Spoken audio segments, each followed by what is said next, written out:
Welcome back, my passive income investors. I like to my full passive income breakdown. We're talking my YouTube, my Shopify, and of course, my stock portfolio. But before we get into all of that, what is going on with the markets this week, guys? Taking a look, we got Apple, Microsoft, Facebook, Tesla was in the red today, but somehow flipping it back. The only thing keeping my portfolio into all-time highs this week has been my lower half, which are my sin stocks, my utilities, my stocks that are a little bit more boring, less entertaining, but they're those juicy dividend drippers that I so much very well love. But what is keeping these markets in this condition is, of course, the coronavirus.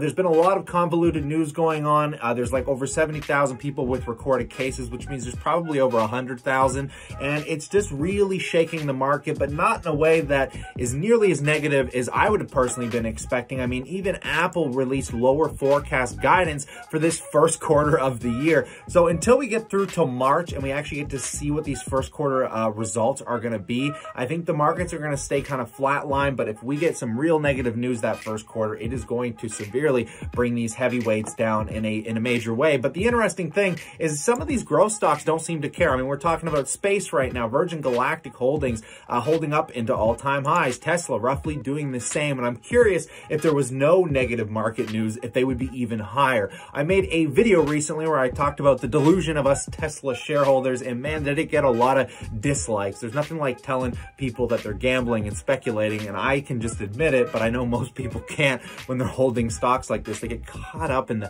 fairies flying around talking about all the good news and look at how fast the stock's growing. I mean, people keep forgetting the reality that a company doesn't exist yet, and we're all kind of gambling on the future of this company. So I mean, keep that in mind going forward, but I don't need more dislikes on this video. No more dislikes, guys. I hold Tesla. I have a right to have an opinion on it, so slap a like. Don't hit that dislike button. Man, oh man, people do not like you negatively talking about these kind of stocks. But let's just get right into the portfolio.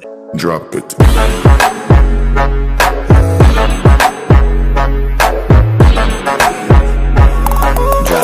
Taking a look at the entire overview, things have been absolutely incredible. Considering with under a year, I have been able to double my passive income sources, making about $850 a month. Big thanks to my YouTube channel, you beautiful guys and ladies out there that have been subscribing to the channel, which we're going to take a look at in a second. We got my Shopify income kind of matching my YouTube income. And then on top of that, guys, the stock portfolio has been trending sideways as I haven't really bought any other stocks just of yet for this month, but we are getting there as the dividends come in. But before we get into the stock portfolio, let's take a look with the YouTube channel where we currently sit at 1.83K subscribers, just going right into the gusto of it all. My average views have been up quite nicely. And actually, if I can take a look, we'll do a full overview of the channel so you guys can see what's going on since the lifetime. After putting an entire year's worth of work into this, I've only made a whopping $693. Nothing overly staggering, but I've only been collecting income off this channel for about the last 2 or 3 months now, so it's not doing terrible. It's averaging between $200 to $250 a month, and I'm waiting for that juicy Google check to come in. As they just said, in the next 5 days it should be deposited. But it's going to be nice to see the growth of this channel, where things are going, where they might end up. I like the fact there's no ceiling on this, and I love talking about this topic. So thanks to every one of you that has subscribed to the channel. You guys are what makes this possible, and if you want to see me continue sharing this information with you, consider subscribing further, guys. But moving into my Shopify income, this is one of the main stores that we've launched. I feel so great about it. It's been finalized. We're talking about the chart master, where you're basically taking a look at my overview. We offer these charts on a variety of platforms now. We offer it on Google, iCloud, the one that I prefer because it does foreign currency, and now we offer it on Excel. And I'm finally super happy with the layout of it. We're pretty much done with it at this point, and I'm more or less just focusing on ads, trying to drive traffic to the website and see if I can sustain some further income with it. It's nicely done, about $200 a month for me in income, which is nothing crazy, but it's very nice to get just those extra dividends coming in. Now, the store's averaging about $200 a month for me, which isn't anything absurd. It's really matching my YouTube income, but to keep that in perspective, I would have to have about $50,000 to $75,000 invested at 5% to make that $200 a month in cash flow. And now that we're interjecting ads, I'm hoping this is going to grow over time, and this is just a starting baseline for it all. So I'm experimenting with Facebook ads. I don't think they're going to do exceptionally well. This isn't exactly the easiest niche target to attack. And if you guys are interested, obviously, and you want to support my channel and my growth, I mean, you can come check this stuff out. I don't expect you to purchase it. You don't have to. I just love sharing the info with you guys. And on top of that, we're also looking into purchasing a new website. I've kind of put together a little bit of partners here. We're hopefully going to be putting some capital in with Empire Flippers, and we're going to be looking at purchasing another website to add to my portfolio of businesses, hopefully increasing that cash flow. So you guys can stick around for that. I know I briefly mentioned it, but until a deal falls through, I'm not allowed to talk about the businesses we look at or what I am doing with the partners and investors that are interested in going down this route. But you guys should come check out Empire. Love this website. It's the most professional website for buying online businesses.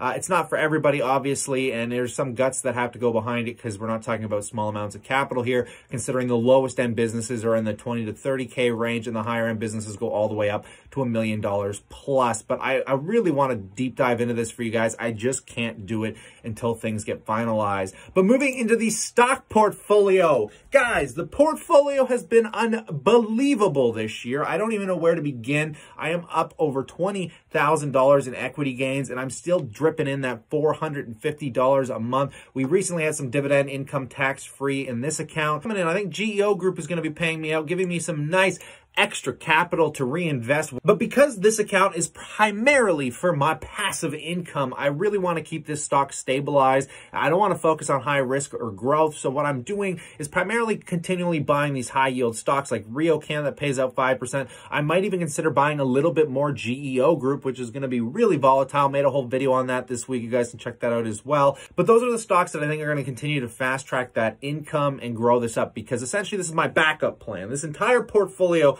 in my TFSA is a pure backup plan in case I end up not making money off my job, something else happens. At least this beautiful gem is making me around $400 a month, completely tax-free. So, I mean, if I ever have to tap into this, it's nice to know it's just sitting here. Now, moving into the regular managed account, still just sitting here flat, still holding MO in this, nothing really going on. My managed account is the most boring account that I think I have because I just don't do much with it. I got some MO. I don't know what I'm going to do with the past there, but we'll leave it for now. The most exciting account on the opposite spectrum is my RRSP. The reason I love this account, well, the government was going to take this money away from me anyways. I got to keep this money, and on top of that, without paying the tax, paying the government has given me the opportunity to kind of lay back, take on a little more risk, and it has worked out for me, ladies and gentlemen. You all know I've been holding Tesla stock. Tesla stock has been on an utter tear, up 150%. I leveraged it down. A lot of people were like, why would you do that? It's back up again. And I took out my initial investment, guys. It helps me diversify my risk so I can reinvest it somewhere else. And where did I put it? Of course, Facebook stock. I really like Facebook stock for where it trades right now. It was up pretty high and then it just came right back down. I think Facebook isn't going to do as well as Tesla, but in the near term, I think it's going to do just fine. At some point down the road, I will be selling off these growth stocks. I will be getting rid of Facebook. I will be getting rid of Tesla. My end game with my RSP is to get it to the point where it's making me about $4,000 to $5,000 a year in dividends, because I can draw against that at a 10% penalty. I mean, the RSP comes with a lot of stipulations, but the way I look at it is the government was going to take it anyways.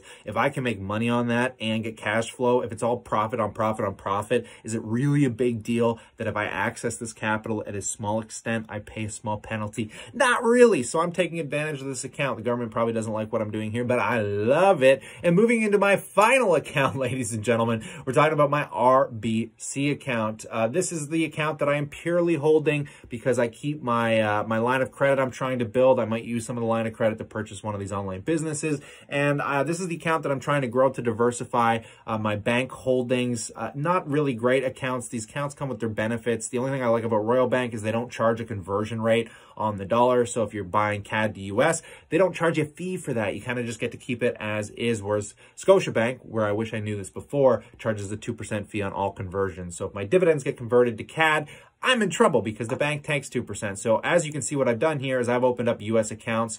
I don't really need to go on to this. Many of you guys that have been here for a while are well aware of this, but looking at the holdings in and of themselves, MO not doing overly well because of all that news that went on, obviously with the Jewel. I hold MO and BTI amongst many of my accounts. It's one of my largest holdings, and they've been doing pretty good overall. This account's actually up still. I think we're up $41 or 1.17%, but as this is primarily going to be a dividend account, and a dividend account I'm going to have to pay tax on, I'm kind of focused on those more stable stocks. Started buying Wells Fargo. I will probably continue to add to Wells Fargo as I get more checks coming in, and this account I'm going to slowly, steadily raise is just some backup income. Heaven forbid I ever need it. Other than that, not much to talk about this week, guys. The portfolio maintains all-time highs. Absolutely beautiful stuff. The passive income has doubled in over a year. I've gone from $450 on just my stock portfolio, which, by the way, up $20,000 this year. This is something I recently mentioned in a video that I think is so damn important. People just don't get it. Yeah, when I tell people I'm only making $450 a month off my stock portfolio, sure, it's super impressive. But what they keep forgetting is